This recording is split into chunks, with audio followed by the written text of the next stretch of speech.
संयुक्त राष्ट्र महासभा में रूस को लेकर वोटिंग हो गई है। इस पर भारत एक बार फिर गैर हाजिर रहा है। मतलब भारत ने एक बार फिर इस वोटिंग से एब्सटेन किया है। रूस के खिलाफ आए प्रस्ताव के पक्ष में 141 वोट पड़े। 5 देशों ने इसके खिलाफ वोट किया है। वहीं 35 देश ऐसे जो इस प्रस्ताव पर वोटिंग के दौरान गैर हाजिर रहे हैं। और जानकारी के लिए सीधे रुख करते हैं। हमारे साथ इस वक्त एबीपी न्यूज संवाददाता आशीष कुमार सिंह मौजूद हैं और डिटेल्स के साथ। आशीष, और क्या जानकारी मिल रही है? देखिए, 141 देशों ने प्रस्ताव के पक्ष में वोट किया है, रशिया को कंडेम करते हुए, और प्रस्ताव रशिया के खिलाफ लाया गया था।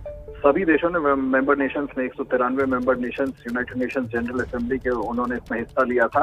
ज्यादातर देशों ने इसमें अपनी राय भी रखी और सभी ने रशिया के अग्रेशन पर अपनी नाराजगी जताई थी और उसको कंडेम किया था। और ये बहुत हिस्टोरिक वोटिंग थी जिसमें 141 वोट रेजोल्यूशन के पक्ष में हुए हैं। हम कह सकते हैं 2/3 मेजोरिटी से, 2/3 मेजोरिटी से यूएनजीए का ये ऐतिहासिक सेशन था जिसमें इस प्रस्ताव के पक्ष में लोगों ने वोट किया और 35 कंट्रियों ने एब्सटेन किया, जिसमें भारत भी शामिल था। और जहां तक मेरी जानकारी है, 5 ऐसे देश थे जिन्होंने नेगेटिव वोट किया, रेजोल्यूशन के खिलाफ वोट किया है। तो हम कुल मिला के कह सकते हैं कि इस यूएनजीए के सत्र में, जो कि 11वीं बार इस तरह का इमरजेंसी सेशन हो रहा था यूनाइटेड नेशंस जनरल असेंबली के इतिहास में, इसमें रूस के खिलाफ 2/3 मेजोरिटी से पूरी दुनिया ने रूस ने यूक्रेन पर अग्रेशन किया है, मिलिट्री अग्रेशन, उसको कंडेम किया है। और ये प्रस्ताव, तो आशीष, ये जो प्रस्ताव रूस के खिलाफ पास हुआ है, इसका असर किस रूप में रूस को झेलना पड़ेगा?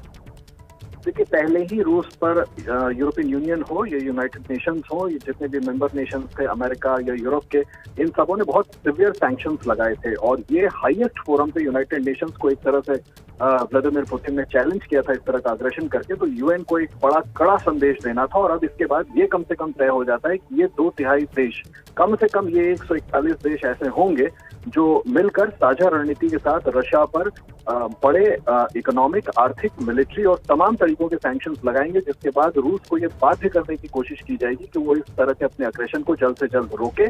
और इसका खामियाजा रूस को आने वाले समय में आर्थिक तौर पर जरूर भुगतना पड़ेगा। और ये बहुत बड़ी बात है कि इतने हिस्टोरिक सेशन में, इतने बड़े सेशन में यूएनजीए ने इस तरह से 2/3 बहुमत से रूस के खिलाफ प्रस्ताव को पारित कर दिया है। और इस मौके पर भी आशीष, भारत एक बार फिर तटस्थ नजर आया। इसके मायने?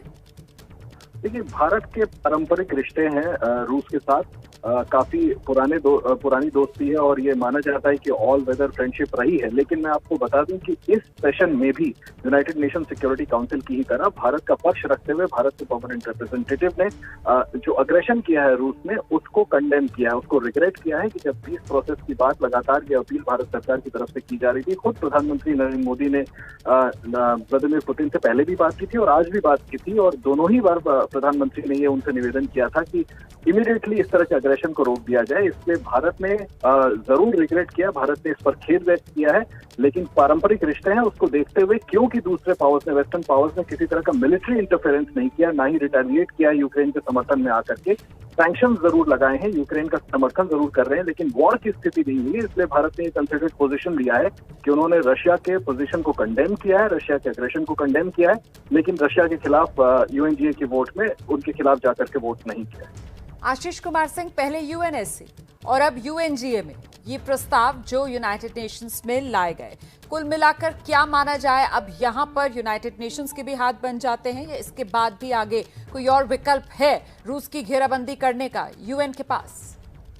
देखिए, यूनाइटेड नेशंस के पास निश्चित तौर पर एक साझा रणनीति बना करके दबाव बनाने का जरूर ऑप्शन था, जिसको कि हाईएस्ट लेवल पे मुझे लगता है एक्सरसाइज किया गया है।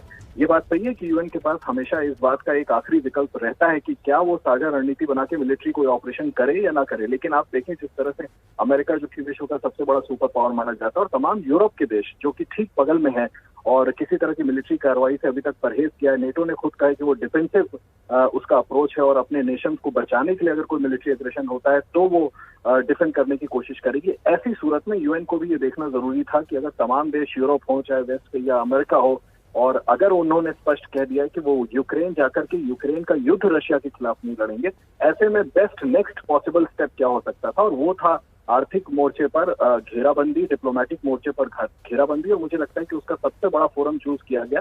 और यूनाइटेड नेशंस में जिस तरह से 2/3 बहुमत से रशिया के खिलाफ ये प्रस्ताव पारित हुआ है, 141 देशों ने माफ कीजिएगा इसका समर्थन किया है, तो निश्चित तौर पर आने वाले समय में रूस पर, व्लादिमीर पुतिन पर इस बात का दबाव बढ़ेगा कम से कम आने वाले दिनों में, कि वो जल्द से जल्द निगोशिएट करें यूक्रेन से और संभव हो सके तो अपने इस अग्रेशन को रोकें।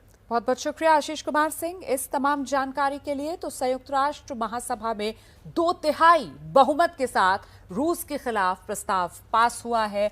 भारत ने एक बार फिर एब्सटेन किया है इस वोटिंग से। और अब एक और बड़ी खबर आपको बता देते हैं, यूक्रेन रूस के बीच दूसरे दौर की बातचीत हो सकती है। बेलारूस की तरफ से तस्वीरें जारी करते हुए दावा यह किया गया है कि यूक्रेन रूस के बीच दूसरे दौर की बातचीत के लिए हंटर हाउस तैयार है।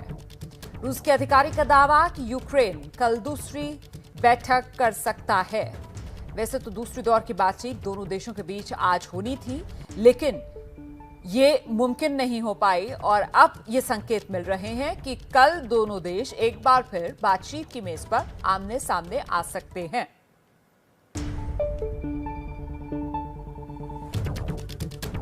आगे बढ़ते हैं, एक और बड़ी खबर युद्ध भूमि से। यूक्रेन युद्ध के बाद पहली बार रूस ने अपने सैनिकों की मौत का आंकड़ा सामने रखा है। रूस की तरफ से कहा गया है यूक्रेन युद्ध के बाद उसके 498 सैनिक मारे गए हैं।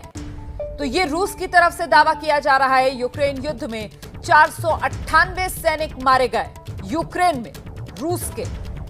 खुद रूसी सेना की तरफ से ये आंकड़ा जारी किया गया है।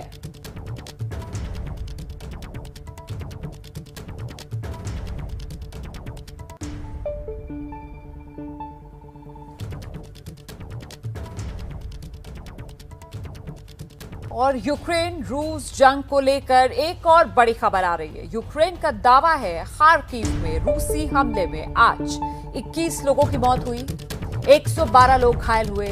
खार्किव में आज रूस की तरफ से ताबड़तोड़ हमले किए गए। खार्किव पर आज की रात बेहद भारी मानी जा रही है।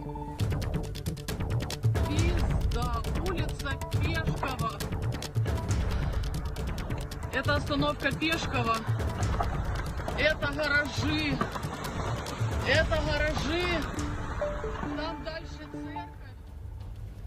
And movement of stranded civilians.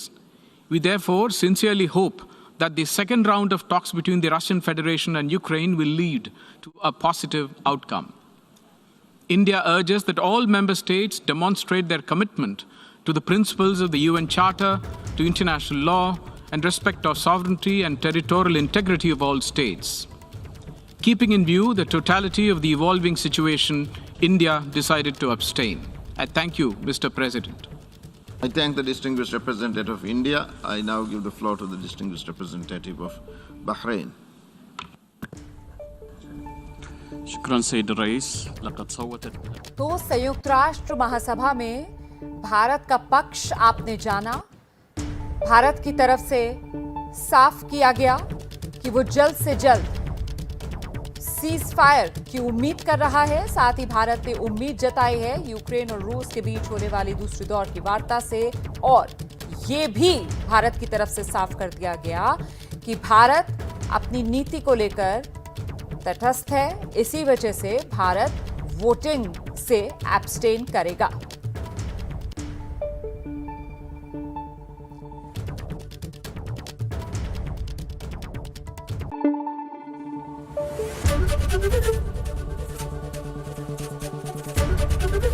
ABP news आपको रखे आगे।